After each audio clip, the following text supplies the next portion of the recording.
Hashtag Modi ji stay safe ये सिर्फ internet का कोई रैंडम ट्रेंड नहीं है। ये असल में करोड़ों भारतीयों की वो गहरी चिंता है जो वो आज महसूस कर रहे हैं। क्योंकि दुनिया भर में जो कुछ भी हो रहा है ना, वो अब सिर्फ बाहर की बात नहीं रह गई है, वो अब सीधे हमारे दरवाजे पर दस्तक दे रही है। नमस्कार दोस्तों, व्हाट्स पॉप इन इंडिया के आज के इस खास एक्सप्लेनर में आपका स्वागत है।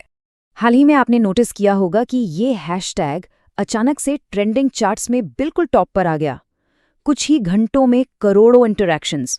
अब सोचने वाली बात यह है कि ये रातों रात इतना वायरल हुआ कैसे, और इस भारी ग्लोबल उथल-पुथल के बीच प्रधानमंत्री ने देश से अचानक कुछ ऐसा क्यों मांग लिया जो उन्होंने पहले कभी नहीं मांगा था।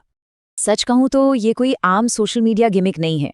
जब पूरी दुनिया में टेंशन एकदम पीक पर हो तो उसका सीधा असर हमारी और आपकी रोजमर्रा की जिंदगियों पर पड़ता है। ये हैशटैग बेसिकली एक सामूहिक प्रार्थना की तरह बन गया है। इस भारी अनिश्चितता के बीच देश के लीडर की सुरक्षा के लिए लोग अपनी आवाज उठा रहे हैं और बता रहे हैं कि वो कितने ज्यादा चिंतित हैं। तो आज हम इसी पूरी कहानी की तह तक जाएंगे। हम समझेंगे कि इस हैशटैग के पीछे की असली वजह क्या है, ग्लोबल क्राइसिस का हम पर क्या असर होने वाला है, प्रधानमंत्री की वो 4 अहम अपीलें क्या है, उन पर लोगों का क्या रिएक्शन है, और सबसे जरूरी बात, इसमें एक आम नागरिक के तौर पर हमारी क्या भूमिका है। तो चलिए सबसे पहले बात करते हैं उस असली वजह की कि आखिर जनता के बीच ये चिंता अचानक शुरू कहाँ से हुई। देखिए, ये समझना बहुत ज़रूरी है कि ये ट्रेंड हवा में से नहीं टपका है। दुनिया में इस वक्त एक बहुत बड़ा और सीरियस तनाव चल रहा है, और इस भारी टेंशन के बीच भारत की जो कूटनीति है, जो डिप्लोमेसी है, वो बेहद एक्टिव मोड में है। प्रधानमंत्री लगातार इंटरनेशनल मीटिंग्स और डोमेस्टिक कार्यक्रमों में बिजी हैं। अब जरा खुद सोचिए, जब दुनिया में इतनी अनिश्चितता हो और आपका लीडर ग्लोबल लेवल पर इतना ज़्यादा एक्टिव हो, तो उनके करोड़ों समर्थकों के मन में एक प्रोटेक्टिव फीलिंग आना तो बहुत ही नेचुरल सी बात है ना। अब आते हैं इस पूरे सिचुएशन के दूसरे सबसे अहम पहलू पर। ये जो ग्लोबल क्राइसिस है, इसका सीधा इम्पैक्ट हम पर क्या पड़ रहा है। इस असली संकट को थोड़ा गहराई से समझते हैं। आपने स्ट्रेट ऑफ हॉर्मुज़ का नाम सुना होगा। ये दुनिया का सबसे क्रिटिकल ऑयल शिपिंग रूट है। आपको जानकर हैरानी होगी कि पूरी दुनिया का 20% तेल सिर्फ इसी एक रास्ते से होके गुजरता है। अब वेस्ट एशिया में खासकर ईरान, अमेरिका और इजराइल के बीच जो कॉन्फ्लिक्ट बढ़ रहा है ना, वो इस समुद्री रास्ते के लिए एक बहुत बड़ा खतरा बन गया है। दिखने में ये एक पतली सी समुद्री जगह है, लेकिन लिटरली पूरी दुनिया की इकोनॉमी इसी एक चोक पॉइंट पर टिकी हुई है।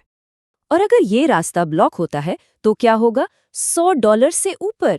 जी हाँ, कच्चे तेल की कीमतें $100 प्रति बैरल के भी पार जा सकती हैं। ये एक बहुत ही डरावना नंबर है। अगर ऐसा हुआ तो ये एक ऐसे ग्लोबल इकोनॉमिक भूकंप की तरह होगा जो हर देश की अर्थव्यवस्था की नींव हिलाकर रख देगा। अब आप सोच रहे होंगे कि इंडिया के लिए ये इतना बड़ा खतरा क्यों है? तो इसका जवाब है हमारी तेल की ज़रूरतें। हम अपनी टोटल ज़रूरत का 85% कच्चा तेल बाहर से इंपोर्ट करते हैं। जी हाँ, 85%। सिर्फ 15% ही हमारे देश में प्रोड्यूस होता है। हम लगभग पूरी तरह से बाहरी सप्लाई पर डिपेंडेंट है। इसका सीधा सा मतलब ये है कि दुनिया में कहीं भी कोई इकोनॉमिक झटका लगता है तो उसका सीधा असर हम पर बहुत तेजी से होता है। इसे एक चेन रिएक्शन की तरह समझिए। मिडिल ईस्ट में लड़ाई का सीधा मतलब है तेल का महंगा होना। तेल महंगा होने का मतलब है हमारे रुपए का कमजोर होना, और जब रुपया कमजोर होता है तो देश में महंगाई रॉकेट की तरह बढ़ती है। और फाइनली इसका सबसे बड़ा बोझ किस पर पड़ता है? आपकी और हमारी जेब पर। मतलब हजारों किलोमीटर दूर चल रहा युद्ध सीधा आपके घर का बजट बिगाड़ कर रख देता है। और ठीक इसी नाजुक मोड़ पर एंट्री होती है प्रधानमंत्री की उन 4 अपीलों की, जहां उन्होंने नेशन फर्स्ट की बात की। 10 और 11 मई 2026 को हैदराबाद और वडोदरा में इसी सीरीज इकोनॉमिक सिचुएशन के बीच देशवासियों से कुछ ऐसी अपीलें की गईं जो पहले कभी नहीं सुनी गईं। वर्क फ्रॉम होम अपनाएं, फ्यूल बचाएं, अपनी विदेश यात्राओं को कुछ समय के लिए टाल दें और सोना थोड़ा कम खरीदें। सुनने में ये शायद बहुत छोटे और पर्सनल डिसीजन लगें, लेकिन जरा सोचिए, नेशन फर्स्ट यानी राष्ट्र प्रथम की भावना के साथ जब 125 करोड़ से ज्यादा लोग इन्हें एक साथ अपनाएंगे तो इसका मैक्रो इकोनॉमिक इम्पैक्ट कितना विशाल होगा। इन छोटे छोटे कदमों के फायदे वाकई दिमाग घुमा देने वाले हैं। क्या आपको पता है कि भारत हर साल सिर्फ सोना इंपोर्ट करने पर $72 बिलियन खर्च करता है? ये बहुत ही बड़ा अमाउंट है, और ये सारा पैसा देश से बाहर चला जाता है। हमारी विदेशी मुद्रा को देश से बाहर जाने से रोकने के लिए और अपने पैसे को अपनी ही इकोनॉमी में रोटेट करने के लिए इन अपीलों को एक बेहद स्मार्ट और सोची समझी रणनीति के तौर पर सामने रखा गया है। फॉरेन ट्रैवल रोकेंगे तो डोमेस्टिक टूरिज्म बढ़ेगा और वर्क फ्रॉम होम करेंगे तो देश का फ्यूल बचेगा। सिंपल पर बहुत इफेक्टिव। लेकिन जाहिर सी बात है, इतने बड़े बदलावों को लेकर हर कोई एक राय तो नहीं रख सकता। तो अब बात करते हैं इसके सपोर्ट और ऑपोजिशन की। हमारे जैसे एक बड़े लोकतंत्र में हर बात पर दो नजरिए होना आम है। जो लोग सपोर्ट में हैं उनका मानना है कि ये एक बहुत ही प्रोएक्टिव लीडरशिप का सबूत है, मतलब संकट आने से पहले ही देश को तैयार कर लेना। इसे आर्थिक देशभक्ति का नाम दिया जा रहा है। वहीं दूसरी तरफ विपक्ष का ये तर्क है कि सरकार अपनी पॉलिसी का बोझ आम जनता के कंधों पर डाल रही है। उनका कहना है कि इससे ट्रैवल और गोल्ड इंडस्ट्रीज को भारी नुकसान हो रहा है। देखिए, दोनों ही पक्षों के अपने अपने वैलिड पॉइंट्स हैं, लेकिन इस बात से कोई इनकार नहीं कर सकता कि सिचुएशन सच में बहुत सीरियस है।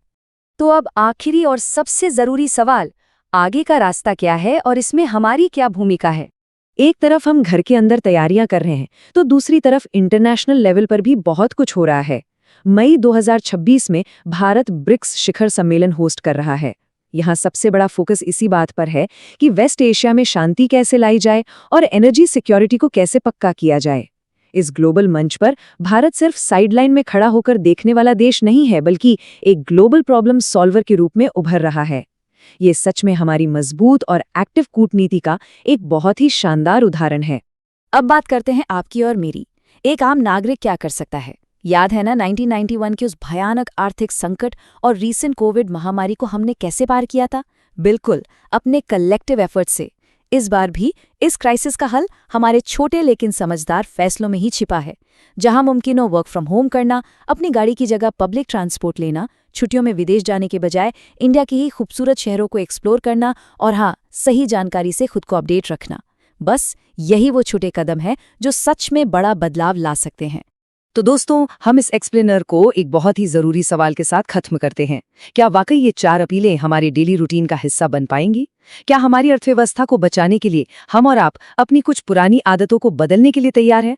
एक तरफ दुनिया भर में उथल-पुथल है, दूसरी तरफ देश खुद को ढालने की कोशिश कर रहा है और बीच में खड़े हैं हम सब। हमारे आज के इस एक्सप्लेनर में जुड़ने के लिए आपका बहुत बहुत शुक्रिया। ऐसे ही और डीप और एंगेजिंग डिस्कशंस के लिए व्हाट्स पॉपिंग इंडिया के साथ जुड़े रहें।